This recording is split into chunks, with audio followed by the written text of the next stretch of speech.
Now, I'm not encouraging you to do this, but what I am saying is that knowing which type of gun is being pointed in your face, single, double action, or a striker fired handgun, or even a revolver, can allow you the opportunity to give yourself the best chance possible to fight and survive this encounter, even if you're completely unarmed. And this is how.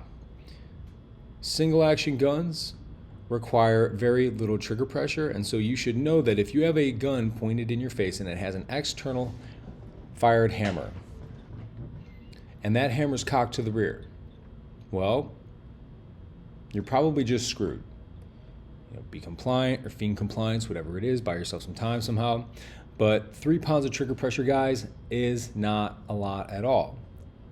Now, if the criminal has an external hammer-fired weapon system and the hammer is forward, now it's in double action, 12 to 15 pounds of trigger pressure. That's huge. You go from 3 to 15, you 5x'd the likelihood of you being able to move with speed and violence and counter this person's attack against you. Or it's a single action handgun and the hammer's forward, and guess what? It's an unloaded gun. Understanding just that basic bit of information and knowledge of the concept, something I've preached about for quite some time. And this video, I'm really glad I found it. It's by UF Pro. I guess check them out on YouTube or something.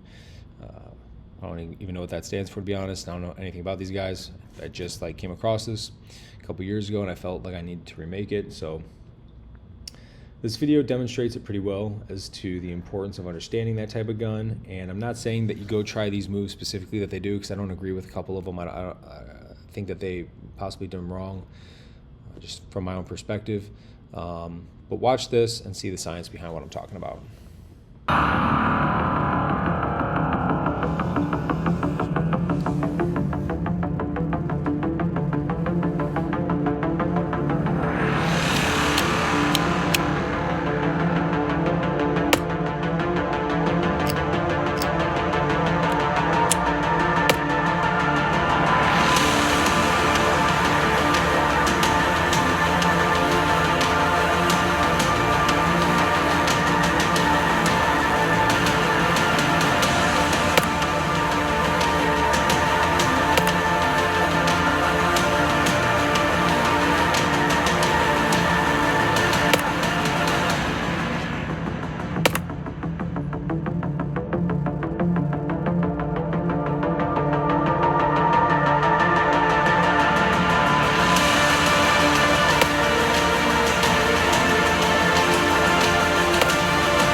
All right, so lessons learned from this thing right here. You got two guys, they're showing you the dummy rounds of some munitions, which, by the way, we do over here at JM Training. If you're watching this on YouTube or something like that, Lethality University, Force on Force, loads it in there. Everything else about this is essentially a real gun. What we're showing here is that if you grab that slide, the gun's going to go off for that first shot because the hammer hits, right? Hammer hits the firing pin, strikes the primer ignites the gunpowder, heat, gaseous expansion, bam, bullet goes down range.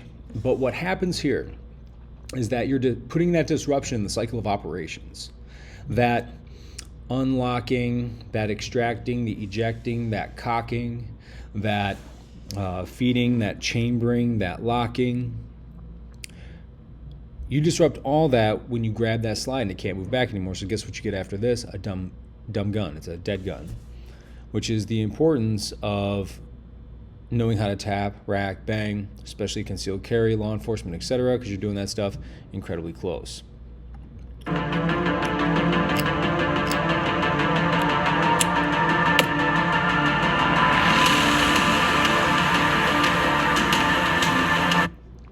Now here they're just showing us like, hey, different types of place to hold the gun. Single action, obviously super unlikely. Double action, he does pass it. And this movement here, I actually do agree with, guys. I think that's a good movement. You always want to push towards their inside, the bad guy's inside, because it's so much more harder for them to do that external rotation with their shoulder versus an internal rotation if you push it outwards. They just come this way or grab you, etc. So that technique I actually do agree with a lot. Now, also keep in mind, this dude's just being a big dummy. Criminals are not just going to let you go after the gun like that. They're always going to pull back, and so you always need to be thinking about, okay, well, if the gun is right here, then I need to be like anticipating, kind of like when you're catching a fly. Head scenario, yeah, I wasn't, I don't know, I'm not the biggest fan of this one.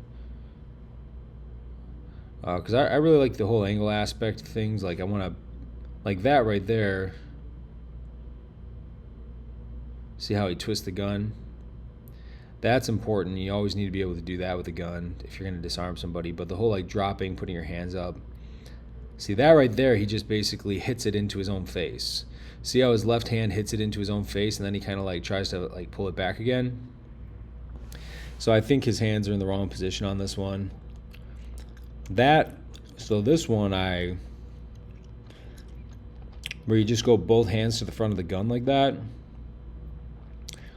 I like this one where you're dropping, and yeah, he evaded it.